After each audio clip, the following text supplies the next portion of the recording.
అలాగే కార్తీక మాసంలో దీపాలు వెలిగించుకునే వాళ్ళు ఎవరైనా సరే ఆవు నెయ్యితో కానీ నువ్వుల నూనెతో కానీ అవిసె నూనెతో కానీ దీపాలు వెలిగించుకోండి. ఈ 3 నూనెలతో దీపాలు పెడితే ఉత్తమ ఫలితాలు కలుగుతాయి.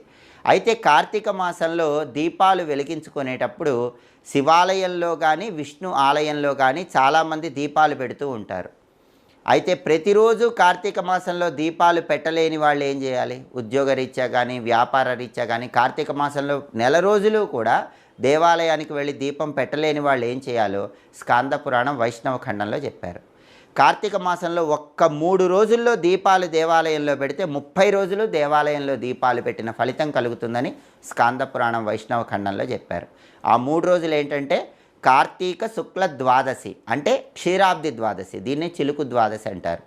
రెండో రోజు కార్తీక శుక్ల చతుర్దశి, దీన్నే వైకుంఠ చతుర్దశి అంటారు. మూడో రోజు కార్తీక పౌర్ణమి.